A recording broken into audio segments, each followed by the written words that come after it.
Let's go. Everyone hear me? Yep. Yep. Hi, my name is Bron Eames. I'm chair of PRCA Midlands, and a very warm welcome to today's NextGen webinar on the transition from university to working in PR and also career switching.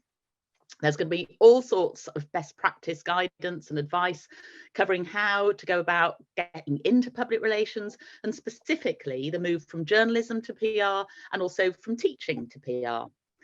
NextGen co-chairs Chloe Baker and Sophie Davies will be leading the session, and we're joined today by WPR agency Sam Brown too.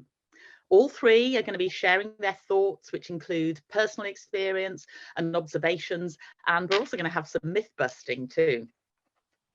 And then we'll be having questions. We really do want lots of interaction today, so feel free to flag if you've got a question. Just simply pop it in the chat function and I will pick it up. I know that all attendees are on mute and that's how it has to be, so sorry I can't sort of bring you in, but please send in your questions on the chat function and we'll get to them.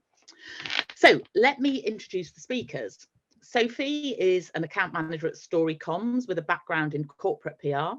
Sophie's expertise spans the legal, finance, travel, culture, social care and housing sectors. Previously, Sophie headed up digital marketing, internal and external comms, social media strategy as well, in an in-house role in the education sector. Previous to that, she worked for several years at the Midlands agency that she joined on graduating from the University of Warwick with a degree in English literature. Chloe is an account director at Liquid and has been working in the industry for almost 9 years. Chloe has a breadth of experience across B2B and B2C clients, including Marks and Spencer and HSBC.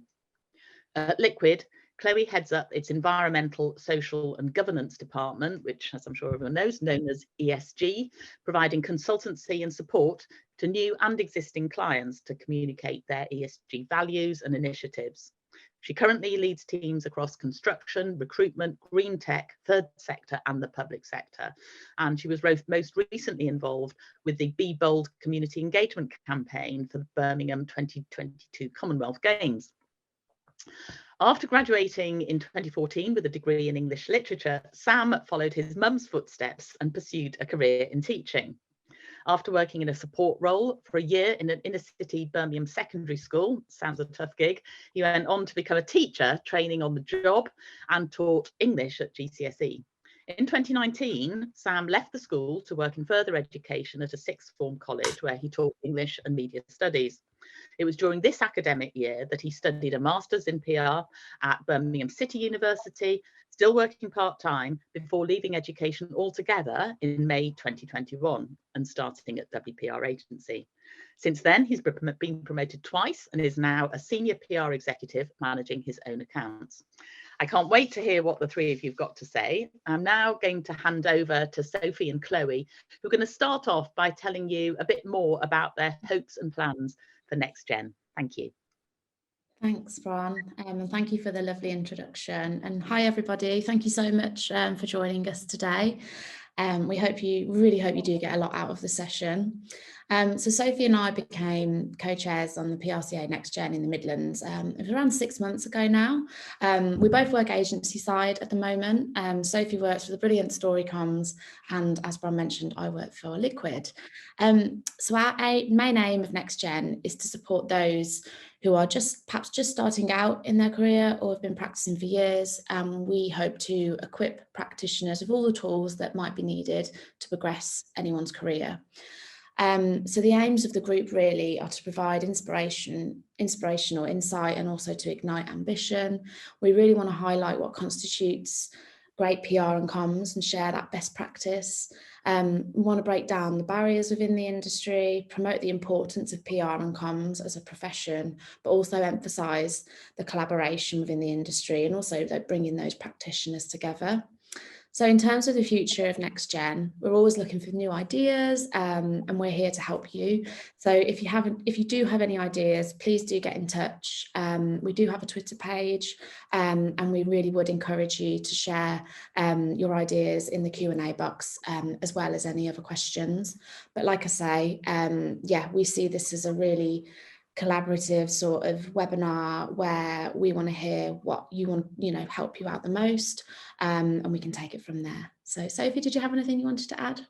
Well, just to sort of echo what you said, really, there are so many different ways that NextGen can sort of support you, no matter what stage of your career you're in, whether that's through the networking events, helping you to create sort of a strong network, or through any advice that you might need. So if you want to reach out to Chloe or myself on Twitter or LinkedIn, or it's at PRCA Midlands NextGen, we can help you, put you in touch with anyone that can help. Amazing. Thanks, Sophie. And yeah, always like we said, follow us on LinkedIn, add us, send us a message. We're always happy to help and offer some advice and signpost you where we can. So now we've done introductions, we're now going to move on to sort of, if anybody might be considering a career in PR. So some of you may be studying a related degree at university at the moment. Some might be in a different career. So hopefully today we'll cover that in terms of considering a career, but also university students, and hopefully we'll cover several different aims here. So I'm going to pass you to Sam now, who will share a little bit more insight on his career journey to date, sort of what he did previously to working in PR and how he went about it. So hi Sam, thanks so much for joining us today. Hello. Thanks all. So yeah, I'm going to talk a little bit about my transition from teaching into the fabulous and creative world that is PR. As Bron mentioned, PR and comms is my second career. I joined WPR agency in May last year, following a 5-year career in education, teaching English and media. So I very sadly belong to that statistic of teachers that leave teaching within their first 5 years. But I think my decision to change careers is very reflective of younger generations today. We don't tend to stick to one career or even one workplace like perhaps older generations have become accustomed to. I personally changed career from teaching because I wanted to do something a little bit more creative, but also contribute to and shape to what it was that I was actually teaching. I thought, you know what, I fancy having a go at this. And people are often quite shocked when they see my two careers together. I know that my mum in particular was very shocked and saddened to see that I was leaving teaching for PR. On the surface, they might be worlds apart. The reality is I'm regularly surprised at just how similar the two are. As we know, PR as a profession is sector spanning. We can work in any sector with any client, and we do so as part of agency life in particular. So if there are any potential career changes on the call that are coming from a very different background, I would really encourage you not to hesitate entering the industry. Your background, whatever it is that you've done previously will be relevant. You will bring transferable skills to that. I think for me personally, the main thing that you need for a successful PR career, regardless of what your background is personality and confidence. And I think the same is true for teaching as well. PR's often regarded as working behind the scenes and never in front of the camera. And I think whilst that's true for consumers of our content, we are very much on the stage in the job, whether that's presenting review slides or pitching for new business. They're both regular things. So I think between teaching and PR, there is an element of theatricality involved. Coming from presenting to a room of 30 snotty teenagers, I think has put me in good stead. I do sometimes think when I've been on a pitch that the room feels a little bit empty. There's only 3 or 4 other people, and I'm quite used to a room of 25 plus students. Obviously, being an ex-English teacher, grammar and spelling is a real bugbear, and it's definitely made copywriting and proofing a lot easier. Weirdly, proofing homework is very similar to proofing a press release. It's very strange. So for university students on the call, I think my personal advice is just to stay hot on your grammar. And the best way to obviously do so is just to read and consume as much literature as you possibly can. you are developing excellent transferable skills regardless of what your career is, or regardless of what it is that you're studying. So just keep nurturing that. I am starting to sound a little bit like a teacher, so I'm going to hand back over to yourselves. And Sam, would you say that, what would you say was the moment that you decided, so for the people that are on the call who are thinking of having a career change now? I've been in the industry a long time now, and the thought of making a career change, I find that very daunting. So yeah, what was the moment, and sort of what moment did you think, yeah, I'm changing? Like, what was was there like a catalyst? Was there something in particular that you'd like to share? I think teaching and various other sectors and jobs can become quite repetitive. So in teaching particularly, you do the same sort of modules, the same curriculum every year. And as Bron mentioned, when I moved into further education and was teaching media A-level studies, I was teaching the same thing for 2 years. And the more I was sort of looking at different things and trying to find new examples of new work within media, just thought, I really want to do this. And I wanted to do something much more creative. And I personally don't think there's any other sector or career that's more creative than PR. Yeah. No, I'd agree. There's so many possibilities in what we do, and so vastly different day to day. But yeah, I think you've mentioned some really key points there, especially transferable skills. And just from my own personal experience, I studied English language and journalism at the University of Worcester. But during my second year, I decided that journalism wasn't for me. It was a bit of a shock to my parents, but you know what? It was absolutely fine, you know, because there's always options out there. There's flexibility in courses. I decided to major in English and minor in journalism. But I used it. I can honestly say I've used every one of those skills that I learned in my first role after uni. So I used to work 2 days a week in the press team in a local authority, and I did that for 6 months for free. And at the same time, I worked in a pub for the rest of the week, which, you know, I'm sure some of you on the webinar today will probably have very similar situations. I remember dealing with my first media inquiry. It was a journalist at a local paper, because that was obviously meant to be me. That was what I always thought, you know, I'd be calling up and sort of logging that inquiry. But it did sort of show me that completely different side of the coin. I knew exactly because I'd studied journalism, I knew exactly what the journalist wanted, and I understood the pressure and also the short time scale that he was actually under to deliver that story. So having the ability to write the statement, but also the press release in a style that they wanted to cover all of the points was completely invaluable.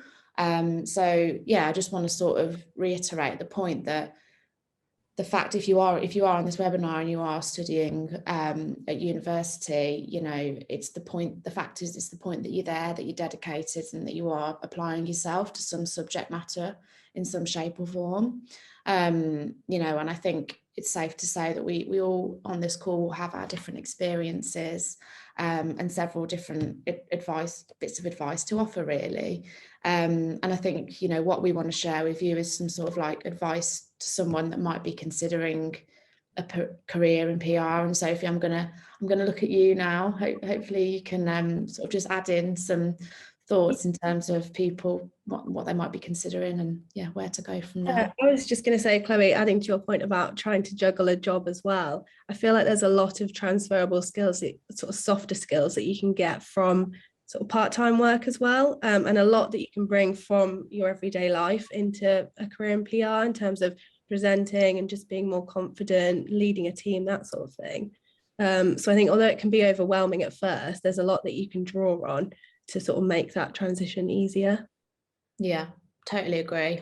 When I worked in a pub, you deal with so many people from, you know, different places, whether they're visiting, whether they're, you know, visiting an area, they're out for the day with their family, children, you know, and I even that helped me deal with my clients, but also some tricky clients as well. So if I had somebody who came into the pub and, you know, they'd be, you know, they might be a bit difficult about their order, I found myself even now, years and years later, using those skills. So yeah, it's super helpful. What particular transfer? Oh, sorry, I can hear myself. Sorry, Sophie, what you were saying, we were talking about transferable skills and sort of what, yeah, how we'd sort of, you know, use those to our advantage, and sort of, I suppose, different parts of PR to consider. Yeah, so I mean, there's a lot that you can take from your everyday life, but I also think, so I think Sam did an English degree as well. There's a lot you can take in terms of analysis. Writing essays isn't so different from writing press releases. So there's a lot that you can sort of move across. So yeah, it's not as daunting, I think, as it first seems. Yeah. Sam, can you possibly share with us what your day-to-day, because obviously part of this webinar we want to show people what it is, you know, because what we found with COVID, there's been a lot of people that have entered the workforce but not the workplace, and also what to expect really, I suppose, when you do come in day to day, in terms of in terms of what your daily tasks might look like. Are you able to share a bit of an insight into that? Absolutely. I think that the one thing I would say is PR and what we do moves very quickly. You know, obviously we are in the media, we are part of the media, and so we're reacting to stuff very quickly. I mean, a typical day might be sort of writing press releases for various different clients, checking the news, so scouring the news in the morning to see what opportunities are there for us to get that client into that particular title. And just evaluating the results and having client calls. I mean, it's very varied. You know, sometimes there might be a brainstorm in there, 1 or 2 brainstorms across the course of the week for various different campaigns. That's the fun part, that's the creative part. But yeah, I guess the main part is there's a lot of plate spinning. I would say there's a lot of juggling, and I think when you're approaching the end of your university career and you're in 3rd year and you've got your dissertation to write and loads of other different modules to do, that's a very good sort of insight, I guess, in terms of sort of juggling things and managing, you know, all the different things that you've got to do on your plate and get them done and meet those deadlines. So yeah. Is there a standout campaign that you've worked on so far that you think, oh, absolutely love the creativity in that? So I work with KUK, so a big care home provider, and it's probably my favourite account because we get to write about people and their lives and their histories, and yeah, it's good fun. And last year we had a campaign called Long Lost Hobbies, so we were essentially taking residents back to their childhood favourite. You know, their childhood favourite games and what it was that they did to pass the time when they were younger, and they did so with their grandchildren. So super cute intergenerational campaign, which made, you know, national news. And I think one thing which we haven't spoken about, and I'm sure we will, but when you get national news and you see your words in a national newspaper and a big title, whether it's the BBC or wherever, you know, whether it's broadcast, there is no other feeling like it. It is very, very surreal, and it is one of the best parts of the job. Yeah, for sure. Yeah, we're constantly, well, I've always been saying about getting a coverage bell. So when, like, you Chloe, I'm with you. It's like selling sunset. selling sunset. So that I'm hoping a lot of the listeners will relate to this. So when they go into escrow or when they complete on a sale, they ring this bell in the office. And yeah, I think it's all about sort of that cheerleader moment of everyone's thrilled. And because sometimes, you know, the media can be tricky. There's a lot going on in the current landscape with the government, where cut through can be really tricky as well. So yeah, it's always good to celebrate those achievements, because it's not always easy to place a story, is it? Is there a standout campaign for you, Sophie? There's one that I'm working on at the minute with 55 Redefined, which is an anti-ageism campaigner. We're looking into sort of ageism in the workplace for over 50s. So that's launching in the next few weeks, which is a lot of build up, a lot of work, but once it's done, I'm very excited to see the results. So yeah, similar vein to yours, Sam, really. Yeah, and you won an award for that recently, haven't you? Yes, at Yeah, this congrats. Thanks. Congratulations. Oh, yeah, I think I've got a few. I mean, I used to work with an animal conservation charity, so completely different to, I suppose, what Sam and Sophie have said. And one of their trustees is Sir David Attenborough. So I felt very privileged to work on that. Princess Anne is their patron, and they provide grants to animal conservationists across the global south. So anywhere from Venezuela, Indonesia, Madagascar, and they all specialise in different species. So one thing I would say is that if you've got a curious mind and you have a desire to learn and find out new things, PR is brilliant for that, because it really does spark interests that you didn't think you had, even from, you know, animal conservation, but also through to, you know, like the built environment and development, and, you know, how cities and sort of places are becoming sort of improved and better for the economy. So yeah, one thing I would say is if you have got a curious mind, this sort of career is perfect, because you will learn so much that you didn't even know existed. I think And that's also, sorry, you go, Sam. I think it also just goes back to what I was saying earlier about its sector spanning. We work with so many different 100%. clients, and I mean, I work with, obviously it's part of agency life. It's the beauty of agency life is that you literally do go from one sector to the other, and you know, it's good fun in terms of keeping up with the news and what's going on in those industries. It's also just good fun to go from one thing to a completely other thing that you'd never do. You'd never pair the two in a day, would you? Some of them. No, you can't. Yeah, you can't. I try and plan my days, but it never goes to plan. I think as well, all of the examples we've shared there, they all have a real tangible social impact. Like, we're hitting quite big topics there. And I think some of the most rewarding work you can do in PR is for those clients that are doing things that are important and saying important things. And I think going back to what you said, Sam, about careers for this generation are not just about sticking with one company, but sort of finding your specialism and a company that sort of fits your values. I think it's when you start your career not being afraid to sort of move around if you need to find that specialism and something that sort of fits for you. Yeah, you're not expected to stay in the same career for 20 years anymore. It's okay to be fluid and move around and sort of experience everything that life has to offer, I suppose. But in terms of timing, Bron, I think we're doing okay, aren't we? Yeah, we're doing fine. And I just actually had, excuse me, I had to dip out because I had a technical issue. But apologies if you've covered this. But I just wondered, Sophie, if you might want to just touch on because you've worked in-house, haven't you? And I don't know if it might be useful just to touch briefly on the fact, obviously we've all heard a bit about all the amazing benefits of working in agency, but I just wanted to maybe just to touch on what's great about working in-house. Yeah, sure. I think Chloe has as well, haven't you? I mean, it's a very different experience than an agency, and I've appreciated being able to experience from both sides. And I think definitely agency is my preferred, but there's so much that you can learn from in-house, particularly sort of working in a smaller team, focusing on sort of one area, but being asked to cover sort of a lot of things. So I was covering internal and external comms, which is quite a big ask. It's definitely a challenge, but I think it's worth pursuing to get that sort of experience. I don't know what you would say, Chloe, whether you'd agree. Yeah, 100%.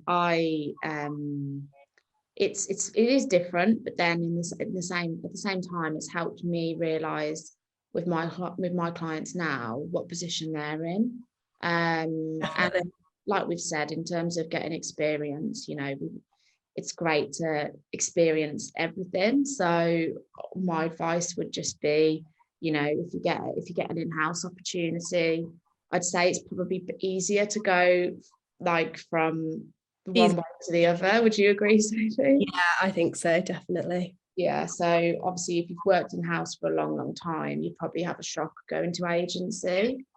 Yeah. So it's probably sometimes better to get in my opinion, not for everybody, but to get that agency experience, that sort of like bolt on before going in-house, because rather than doing it the other way around, because it can be a bit of a shock, and the pace of work, I mean, this doesn't apply to all in-house roles. I loved working in-house. I thought it was fab, but where I was in particular, there wasn't space for progression. I'd been there for nearly 2 years, and I just wanted to branch out, and I wanted to see what else was out there, and agency is where the opportunities were for, in terms of growth and progression, professionally and personally. So I could talk about it all day. Sorry, guys. No, it's, as you say, that it's very different. I've done both, and as you say, there's pros and cons, and you think there are some very big in-house teams. I think, you know, like the National Highways, for example, who are based locally. I think we've got something like 150 people in their comms team in total, which is massive, obviously. Which brings all sorts of benefits around different specialisms, and people can specialize, you know, quite very specifically around key areas. But it's different, and I think some people like more of a corporate environment, and clearly that potentially brings lots of corporate benefits. But I know clients of mine who have perhaps working in that corporate environment then are quite envious of the freedom and the fact that perhaps that corporate environment is not as conducive to creativity and flexibility. But it's very, very different, and people will find their own. But as you say, no, I totally concur with the fact that, you know, give them both a go and see what you think. I think there are a few very lucky people working in house who are working in the environment. So I do some work with the British Horse Society, for example. I used to ride. I'm passionate about horses, and the people who work in that comms team who are horsey, you know, they can't even believe that they're being paid to come to work. So it's a joy. It literally is horses for courses, but excuse my right, shall we move on to look at sort of specifically looking at university students and what to expect in terms of going from PR to university? And without wishing to turn this into a history lesson, I was actually in this position in 1981 when I left the University of Leeds with a degree in English language, and I wanted to be a journalist, but I stumbled across PR, and I loved it ever since, and for the same reasons that you talk about. No day is the same.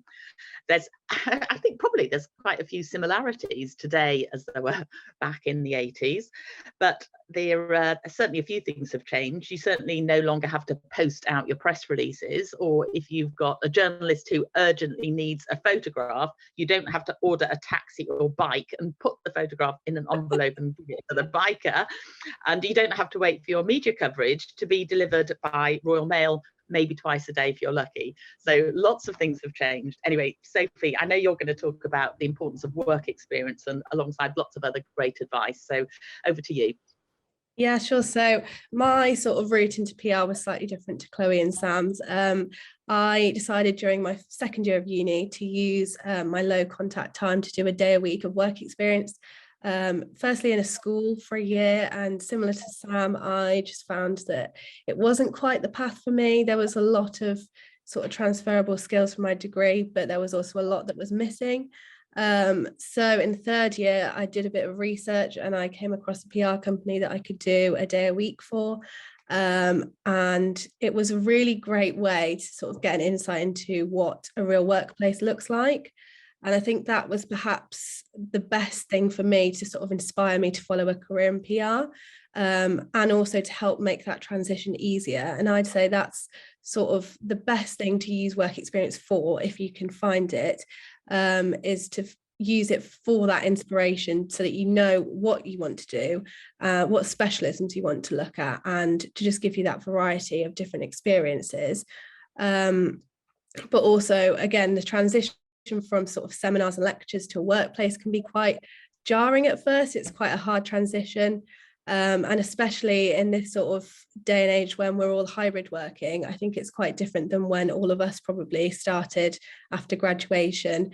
And going back to what you said earlier, Chloe, about sort of workplace versus workforce, I think there's a lot more when you graduate and you start a new job that you sort of need to do to integrate into a team. I think things like Slack and Microsoft Teams to stay online and connected with the whole company is really useful. So getting involved in that is something I would recommend.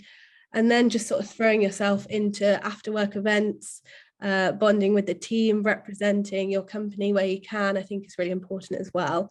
So I think those are sort of the key pieces of advice for transitioning into the workplace. But I also think if you can find work experience while you're doing your degree, it's a really good route for sort of exploring options. There are a lot of companies like at Story that offer paid work experience, and I think that's really important because it sort of assigns value to what you're doing, so you're contributing to the company and you're giving something back and getting something back. So I think that's really important. And if there's anyone that would like to look at work experience opportunities, contact me and Chloe and we can put you in touch with different PRCA members that might be able to help find you some.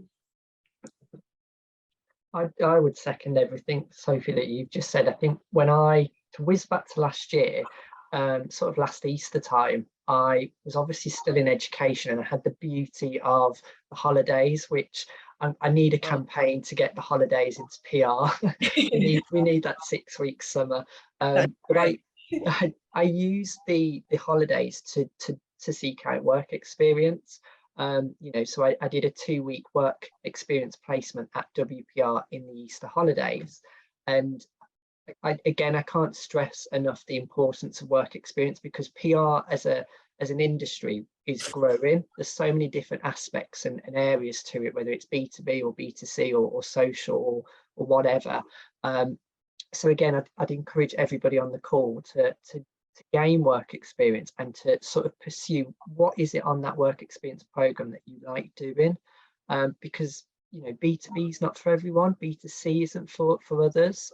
So try and seek out every single work experience opportunity, because I think it's, particularly if you can get into an actual building and not do it virtually, which I think is starting to come to an end now, hopefully, it's perfect. So yeah, I'd just add from an employer's point of view that looking at, when you get CVs in and you can see that students have done some good work experience, whether it is with a good agency like Liquid, WPR agencies, Storycoms in particular, of course, but actual agency experience or even some volunteering. It may be if you're not able to get in an agency, you might volunteer with a not-for-profit organisation that you feel passionately about, and you could do a few works with there. But it shows to prospective employers that, one, you'll have got what PR is all about, and it shows you've got the appetite and the energy and the commitment to be able to show that you've done something about it. And hopefully you will have had, you'll already have started to build up a bit of a portfolio of things you've written and things that you've had published even, which are just going to make you stand head and shoulders above other applicants who've just said, oh, PR sounds really fun. It just you'll be so much further up the list.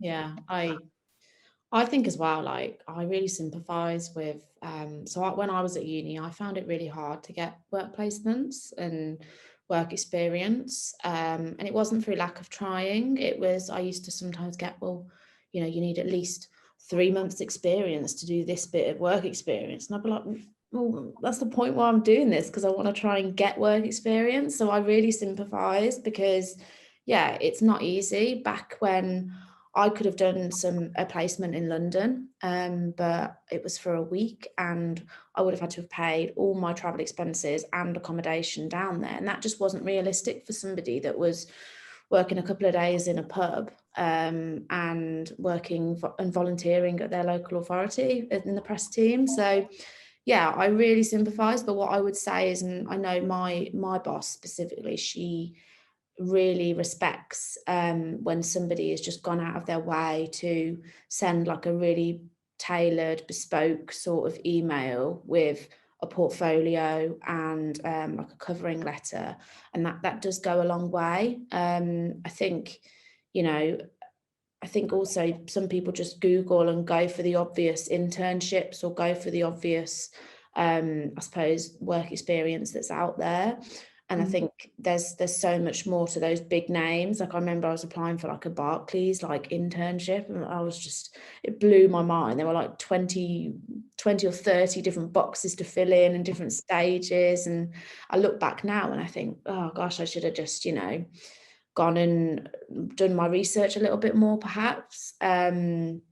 But yeah, like I said, I do really sympathise, because it isn't easy. But the good thing is, yeah, a lot of businesses now do offer that paid work experience, which does help you get there in the first place, but also, you know, cover any travel costs if you want to pop out and get your lunch. You know, it does sort of help you as well, because, you know, why should you have to do that for free? It's like Sophie said, you are contributing to the business with a fresh pair of eyes, with a fresh perspective. And who knows, you know, something that I've been looking at, you know, for like a week, and I'm completely blind to something, someone with fresh eyes and fresh perspective might come in and say, oh, why aren't you doing that? And, you know, it doesn't matter if you're an executive, if you're a manager, if you're fresh out of uni, everything, you know, no idea is a silly idea. And that's what we always sort of try. That's the culture we try to instill really when we do brainstorms and all sorts. And as an organisation, the PRCA is absolutely encouraging all members to run paid schemes in terms of work experience. That is absolutely the standard to follow now. And I just add, apart from experience in agencies or even in a big in-house team, some of the big in-house teams will do that too, is, you know, we've talked about the importance of writing and, you know, the close relationship between writing, journalism and PR.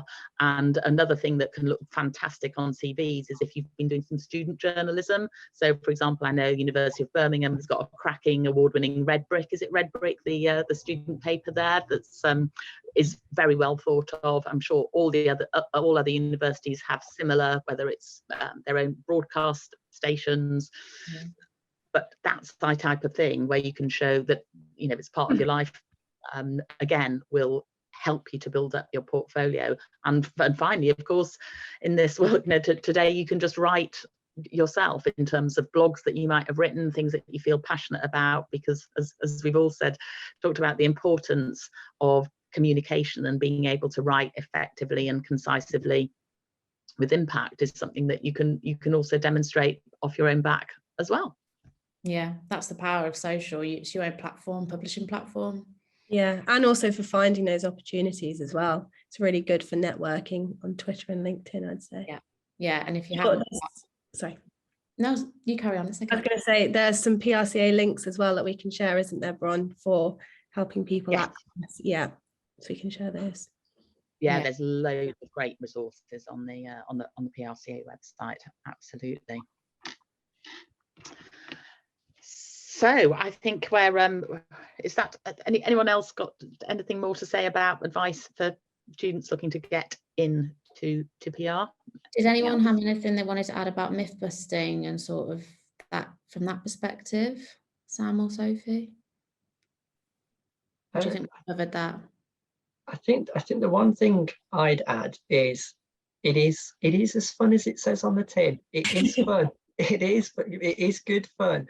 I think to go back to what we were saying before about sort of how to get a job in PR and that first initial step, whether it is work experience, whether it is applying for an internship or whatnot. PR is a really creative sector. It's a super duper creative job. And I think you have to have a creative way or be pursuing a creative way into it.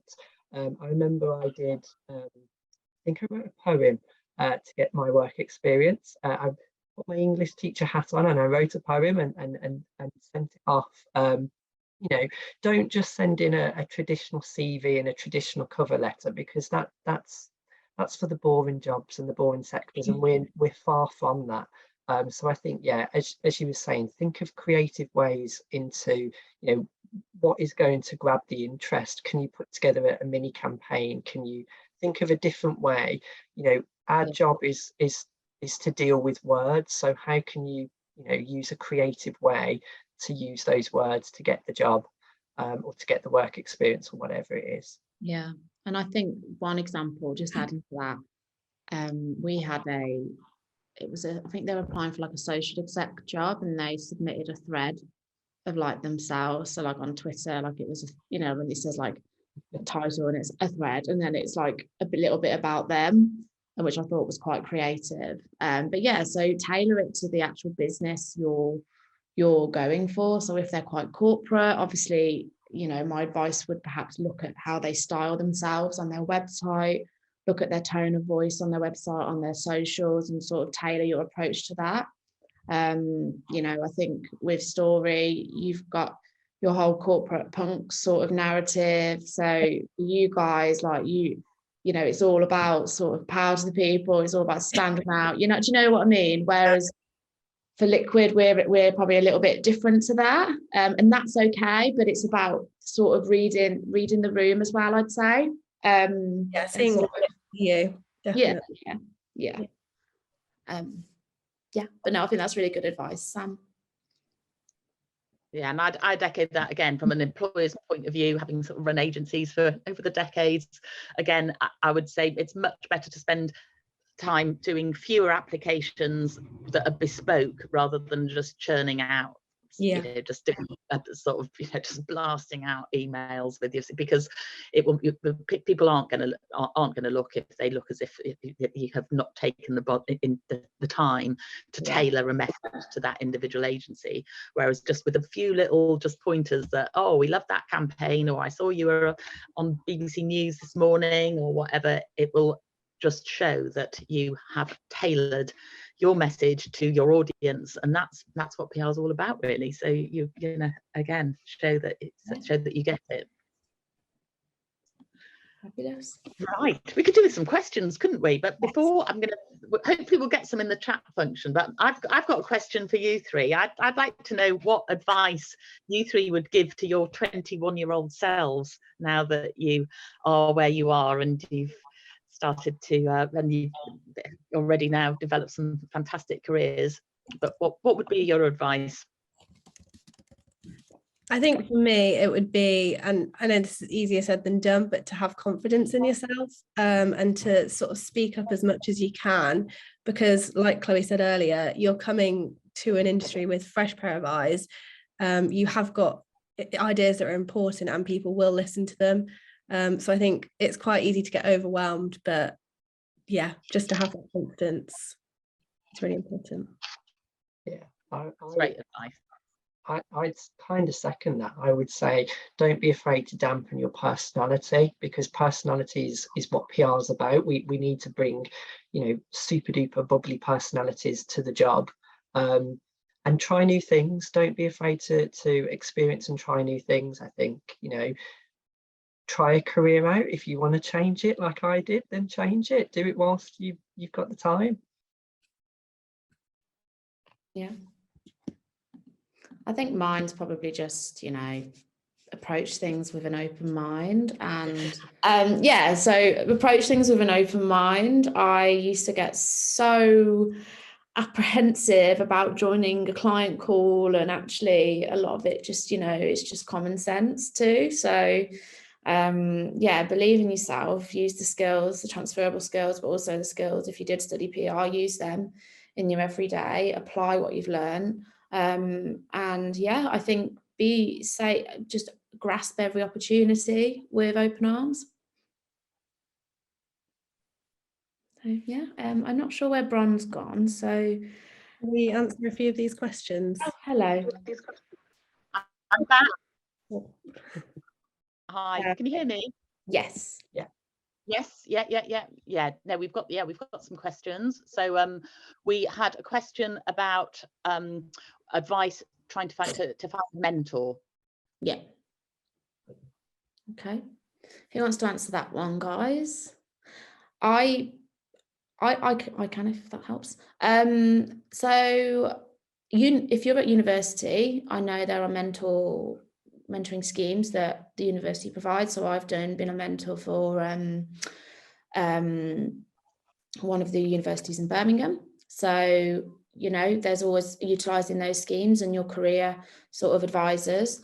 I know one of my clients, he is a huge entrepreneur, and he just has people approach him personally on LinkedIn, and he gives like 30-minute sessions to people every week who have messaged him and took the time to sort of have that tailored bespoke approach. So yeah, I would say don't be afraid to sort of be bold and send, you know, reach out to people, say I've been watching, you know, I've been looking at the work you've done, I'm doing this and I'd love some of your advice. It would be amazing to, you know, have some mentoring. Sometimes it can be as simple as that. He is he's you know an ex-director of Gymshark. He's very, very well known and affluent. You know, he knows exactly what he's doing, and actually he's very open to new opportunities and helping people get on. So yeah, hopefully that helps. Sophie or Sam, have you got anything you want to add? I was just going to say, if it is the first year on your job, there's probably also a lot you can learn from the people that you're working with, your colleagues, no matter what level they are at, they're above or below you. And I think that's really important to know that you're constantly learning in PR, and there's always stuff you can learn. So I think, yeah, just listening to others around you and taking their advice is really key to that as well. I'd second that. We have a buddy system at WPR, so you will have a buddy, you know, if you joined. But I think, yeah, learn from the people above and below you. You know, you can learn up and you can learn down. So yeah, and learn from clients as well. You know, especially if you're working with somebody that's in-house.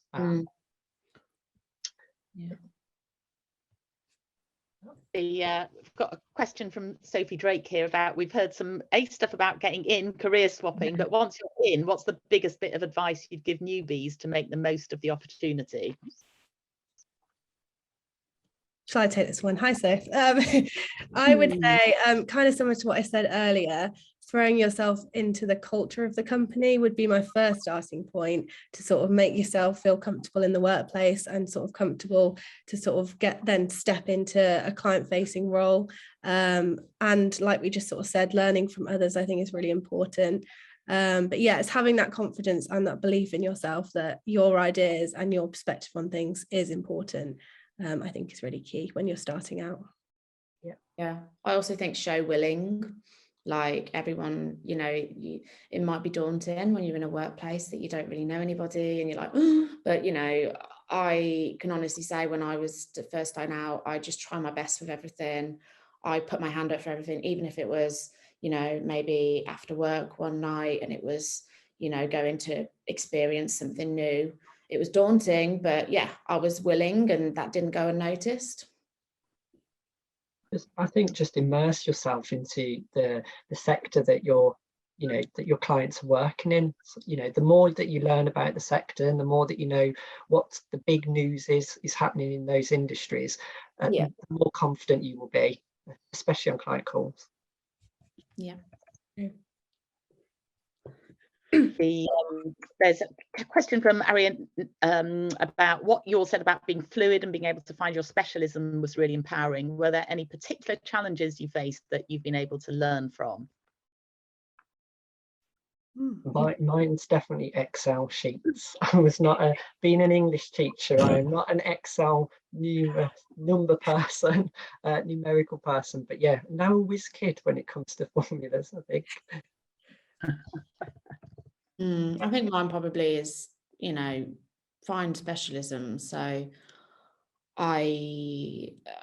there's magazines that I read on like sheds on the M5 and logistics, you know, and you think, my God, what a boring subject, but actually, and it was challenging to really get to know all of like the acronyms and get to know all the different nuances within the industry, because these are people that have been working in the industry for a long, long time, and then little old me comes in and questions everything they're doing.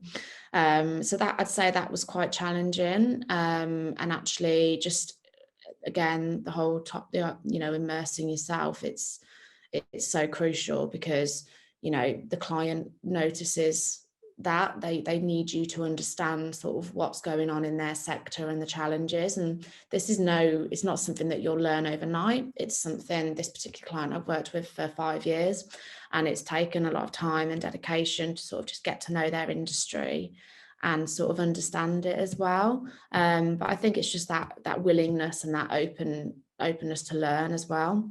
But yeah, it's not easy. I remember a job interview I went to a couple of years ago, and one of their clients, they engineered the parts on trains that helped the train to brake, as in to stop.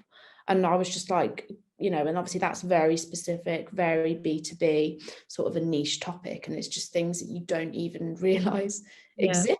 Like, I'd have just thought, well, the train company looks after all that, but no, they get a contractor in to do it. So yeah, it is challenging, but at the same time, it's really fulfilling and interesting. Yeah. And I think also it's that some sectors that it just won't be your thing, and you know, would always say, you know, it's all very much about, you know, trying different things and experiencing different sectors.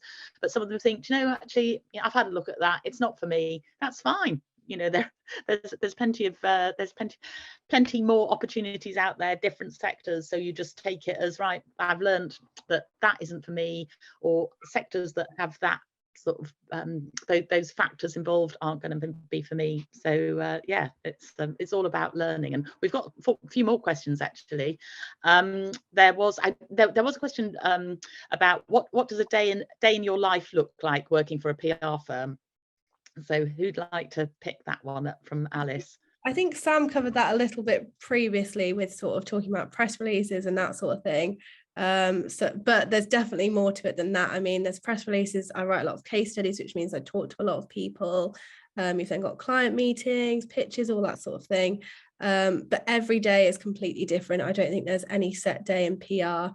One of the most random days for me was we were filming in Stratford for CBBC for a show called All Over the Place with someone called Mr. Shakespeare for Shakespeare's birthday celebrations.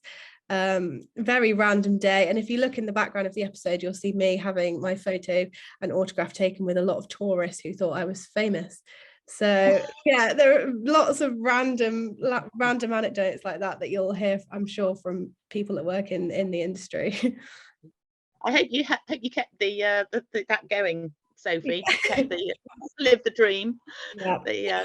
As you say, I think there's a real thread there, isn't it, around that no 2 days are the same, and whatever you thought your day was going to look like, it won't necessarily be like that, because that's the very exciting world that we work in, that things will happen and they will need to be dealt with. Yeah. And that ability, that sort of organization, and being able to prioritize what's now the most important, most urgent thing, is something that keeps us all on our toes. There was a comment just in there about the people sort of finding interviews difficult. I don't know if you just wanted to throw in a few comments about that. Where we are 5 minutes left, but it might quite be nice sort of thing to touch on in terms of how to make the most out of interview opportunities when you're not used to them. Yeah, I think it's obviously really tough. Interviews are scary. They can be, you know, super scary. And I think one of the ways in which you can ease that is, as we said, about doing work experience and having that informal chat with the employer beforehand. You know, getting to know your employer and sort of then going into the job. I think the best thing you can do for an interview, the best way to prepare, is to arm yourself with loads of experience and knowledge, and build up that experience and knowledge on your CV. So try and get as many work experiences as you can. Or even take something to that interview that you are very confident talking about. If it's your dissertation, for example, and you've worked really, really hard on it for the last year or year and a half or however, and you're passionate about it, take something that you are invested in and interested in and can just, you know, talk beautifully about. Yeah, that would be my advice. from an employer's point of view, I would say absolutely research as much as you can about the employer so that you can seem informed, even down to checking out, what's the dress code? Is it somewhere, are they all really all, sort of crazy, or actually is it quite a corporate environment, in which case you dress accordingly. You do hear some very strange stories about corporate organisations where nobody's allowed to wear brown shoes and they must only ever reverse park, and all sorts of strange rules like that. So it's really important to just make sure that you understand the vibe of the office and arrive accordingly. Do lots of research in advance so that you'll seem to be knowledgeable about, and have good questions, because we all like to be asked good questions. Yeah. And just practice being a good interviewee. You might even just practice and record yourself on your phone doing the sort of talking about yourself, and have a little rehearsal, and make sure you're as rehearsed as you possibly can be, and give it your best shot. It is, you're there to sell yourself, and remember that the interviewer will be wanting you to do a good job. They wouldn't, they've allocated time in their day to run this interview. There's nothing better than if you are in that position of being the interview, that you think, oh, I've just met a cracking candidate. They were really enthusiastic. They were keen to learn. They don't necessarily know everything, but their work ethic and their appetite to learn, and they're great. They've done some interesting work experience. They've done some interesting blogs. As I say, it's great for the interviewer to be able to say, wow, this person, I need to have this person on my team. Yeah, definitely. And I think one question I was asked once is what we spoke today about, what's your favourite campaign that you've worked on? And we were asked in an interview, what's your favourite campaign you've worked on at Liquid? And oh my God, I was like, I don't know. Like, it really caught me off guard. So that's a good question to ask. And also when especially with PR agencies, they'll say, what campaigns have you seen that we've done recently? What did you like about it? And it's always checking, what's the latest on the website, not what most obvious is. Because those examples will be really, that will go a long way, because it'll show that you've done your research and you've been thorough, and it shows that you will do your research, for example, about a client that you might be working with potentially in the future. But yeah, they're not easy. I don't like interviews, so yeah, you're not alone. But yeah, just lots of preparation, and examples, understanding and examples, and be yourself. Absolutely. Because it's also your opportunity to you're also taking call. Do you want to work at this place? It's not just a one way street. It is both ways. You need to think, you spend a lot of time at work, so it's really, really important that the organisations you're with are right for you. And if they're not, then life's too short. Go and work for someone else. Absolutely. And that's a lovely note to finish on, isn't it, Bron? Yes, it's 1 o'clock. How clever are we? I think that is just about bang on.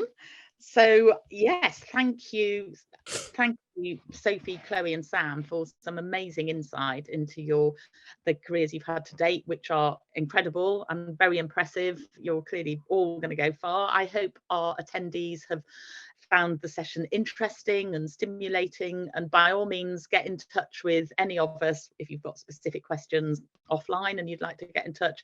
And finally, thanks to the PRCA and Joe from there who organised today, and just to say, do look at prca.org.uk, because there is shed loads of brilliant insight and resources and things there. And I hope that some of the people who've been on the webinar today will be at future PRCA events, whether they're NextGen or other events. We're here to serve you. So yeah, let us know what you think, and all the very, very best of luck. And I say, here's someone who started in PR in 1981 and still it rocks. Thank you. I love that. Well, all Right. right. Thank you, everyone. Brilliant. Thanks, everyone. everyone. Bye-bye. Bye-bye.